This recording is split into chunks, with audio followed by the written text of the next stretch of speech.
அன்புக்குரிய சகோதரர்களே சகோதரிகளே, நம்பிக்கை வாசல் ட்ரஸ்ட் என்ற பெயரில் ஒரு மாற்றுத்திறனாளியால் நடத்தப்படக்கூடிய ஒரு தொண்டு நிறுவனம் இதோ உங்களுக்கு முன்னால் அறிமுகப்படுத்தப்படுகிறது.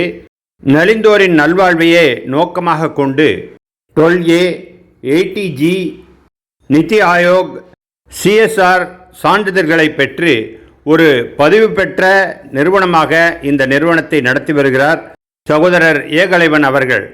தானே ஒரு மாற்றுத்திறனாளியாக இருந்த போதிலும் நம் மூலமாக பிறருக்கு என்ன செய்ய முடியும் என்று சிந்தித்ததன் விளைவுதான் இந்த தொண்டு நிறுவனம். எனவே இந்த தொண்டு நிறுவனத்திற்கு உங்களால் ஆன அனைத்து உதவிகளையும் செய்யும்படி அன்போடு கேட்டுக்கொள்கிறோம். நன்கொடைகளுக்கு வருமான வரி சலுகை உண்டு என்பதையும் அன்புடன் தெரிவித்துக் கொள்கிறோம்.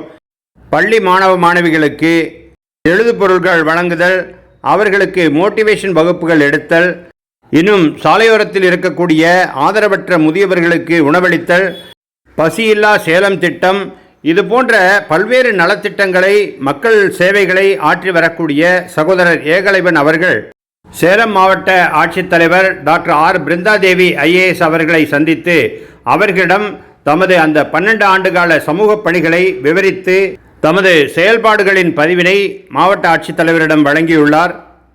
மாற்றுத்திறனாளி குழந்தைகளுக்கு இலவச பிசியோதெரபி மருத்துவமும் கிடைக்கச் செய்துள்ளார். இது போன்ற பல்வேறு நலத்திட்ட பணிகளை செயல்படுத்தி வரக்கூடிய சகோதரர் ஏகலைவன் அவர்கள் தான் ஒரு மாற்றுத்திறனாளி என்பதையும் மறந்து அதை தாண்டி இந்த சமூகத்திற்கு நம்மால் என்ன செய்ய முடியும் என்று சிந்தித்து செயல்படக்கூடியவராக இருக்கின்றார். அவருக்கு நம்மாலான அனைத்து வித ஒத்துழைப்புகளையும் நாம் வழங்க வேண்டும் என்று அன்போடு கேட்டுக்கொள்கிறோம். இந்த சமூகத்துக்கான ஏதாவது ஒரு நல்ல விஷயங்களை செய்யும். ஏன்னா ஒரு மனுஷன் தென்னைமரமாக வளருவது வேறு, ஆலமரமாக மாறுவது வேறு. அப்போ ஆலமரமாக மாறும்போது ஒரு 100 பறவைகளுக்கு உணவு கிடைக்கும். அப்படிங்கிற போது மாறுறதுல ஒன்றும் தப்பு இல்லை. அப்படியான ஒரு அமைப்பாக எங்களுடைய நம்பிக்கை வாசல் அறக்கட்டளை அப்படின்னு சொல்லிட்டு ஒரு அமைப்பை 2013 தொடங்கினோம். குழந்தைகளுக்கான நிறைய நல்ல விஷயங்களை, மாற்றுத்திறனாளி குழந்தைகளுக்கான ஒரு சின்ன சின்ன சந்தோஷங்களை கொடுக்கும்போது அவங்களுடைய கண்களில் தெரியும் பாருங்க ஒரு சந்தோஷம். அதை மகிழ்வித்து மகிழ் அப்படின்னு சொல்லிட்டு சொல்லுவோம். அவங்களுடைய மகிழ்ச்சியை நம்ம இதயத்துல சுமக்கும் போது ஏற்படுகிற சந்தோஷங்கிறது நம்ம அதுவரைக்கும் கடந்த அத்தனை சோதனைகளும் தூக்கி ஒரு ஓரமா வச்சுட்டு ஒரு ஒரு நிறைவை கொடுக்கிற விஷயம். அப்படியான ஒரு விஷயத்த எல்லாம் செஞ்சுட்டு இன்னைக்கு ஆதரவற்ற முதியவர்களுக்கான ஒரு முதியோர் இல்லத்தை சேலம் 5 ரோடு பகுதியில இந்திராணி நகர் அப்படிங்கிற பகுதியில எங்களுடைய முதியோர் இல்லமாக நடத்திக்கிட்டு இருக்கோம்.